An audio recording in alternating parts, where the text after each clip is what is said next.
ପଠା ପାଲଟିଛି ଏବେ ଭୂତ ଗଠି। कारण पूर्वतन सरकार जो यात्री मानक पई विभिन्न अंचल यात्री माने यातायात करने निमंते ना आश्रय नापी असुविधा होता ताकू दृष्टि रखी सरकार पूर्वतन सरकार पथ प्रांत सुविधा केंद्र गोटे खोलिले। तो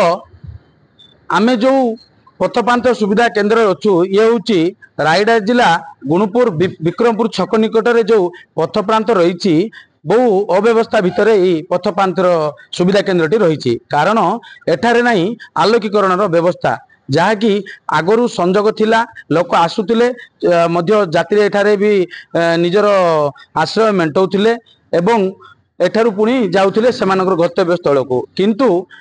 दीर्घ 2 मास हेलानी एठारे बंद रही बिजुली सेवा जहाद्वारा असुविधार सम्मुखीन होती आसुथिबा यात्री बा एठारे आश्रय नौथुआ लोक। तो आसंतु आमे पचारि बुझी नेबा आम पाखरे एई पथ प्रांतर जड़े कर्मचारी अछंती आउ सेमाने केमिति ड्यूटी करछंती कोन असुविधा रही सेमानटू पचारि बुझिना। तो आपण माने एठी ड्यूटी करछंती कोन असुविधा रही? आज्ञा असुविधा रही पानी असुविधा करेन्ट ना रातिर आम असुविधा बहुत अच्छी लोक मैंने आसुँच जाऊँच पानी असुविधा कहते हेल्ले कौन किसी कहींपारन ऊपर तू जनईलु जनइबार से किसी उत्तर देना आम 6 जन कर्मचारी आ कौन किसी भी कहींपारन। तो यहाँ केते दिन है बंद रही? 2 मास हो 2 मास है बंद अच्छी आपण उपस्थ अधिकारी जनईले बाबद जनईली सर। हाँ तो यात्री मैंने आसले आपण कौन कर यात्री मैंने आसले कहते पानी सुविधा नहीं कौन एमती रोच अंधार रोच कौन करू सार ऊपर तो जनईलु जनइले से किसी बुझुना कौन करवा। यात्री आम देखा पाइलु यात्री जन अच्छा पचारि बुझी ना एठाकर समस्या कौन रही? सर आप रिपोर्टर स्वागत कौन कहे सर एठाकर समस्या कौट आसते? मु रायगड़ा आसती गुणुपुर पथ प्रांत सुविधा केंद्र को आगुरी यहाँ बहुत भल अवस्था थिला किंतु आज बहुत शोचनीय अवस्था अच्छी जोटि कि विद्युत किसी व्यवस्था नहीं आगे करेन्ट व्यवस्था भल थिला आम मैंने भी आगुरी आसलु बहुत सुविधा पाउलु किंतु विद्युत अवहेलित जोगु ये बहुत असुविधा होती ओडिशा सरकार द्वारा यहाँ आगुरी कराइला किंतु एबे अच्छी किंतु लोकंकर सुविधा रे आसी पारना। गंजाम आसलु सोरा गंजाम आसलु आसलु इे बुल चाल कर धरिक आसी बुली चाल जीव बोली आसलु ये शुणा पाइलु गोटे पार्क अच्छी भल सुविधा अच्छी भाविक आसलु आसिले देखिलु किसी सुविधा सेते नाई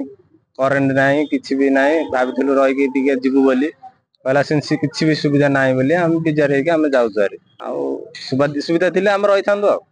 सार आप कौन अच्छा ये ऑफिस रे? कैशियर अच्छा सार आम एक्चुअली आसलु सार को मिसापी गोटे अभियोग था नहीं आसिक सार सहित कथा आसलु तो सार चाबी पड़ी देखिलु सार सार आसी ना कि आप जानी ना कि केतल कौन फेरबे कहीं जोगाजोग कलु सार को फोन लगे तो आप जानते से कौन जाइए कौन? निश्चित भाव में आपड़ शुणुले एठाकर नियोजित कर्मचारी यही अंधारी भितर रही निज कर्तव्य करुँच एवं एठाकार रही एक छोट पार्क जो थी कि ए अंचल लोक आसी बुली था किंतु ता अंधार घर भितर रही एवं यही भितर परिसर रही एक शौचालय रही पीवाई पानी व्यवस्था रही कारण विद्युत सरबराह नथिबा जोगु यही सब समस्या उपीजी और आर पछ भागरे एक जनरेटर रही जोटा कि वर्तमान अव्यवस्था भितर रही चालू नहीं एवं यही सबू स्थिति जिते आम परखिलु आकुनी आम पूर्त विभाग अधिकारी पाखरे पहुँची किंतु सेठारे अधिकारी नथिले एवं सेठी ताला पड़ीथिला सेठारकार कर्मचारी पचारि बुझीलु से कहले सार नहांती तो आम एबे कही रखिबु कि यही जो पथप्रांत सुविधा केंद्र केबे आलोकीकरण हब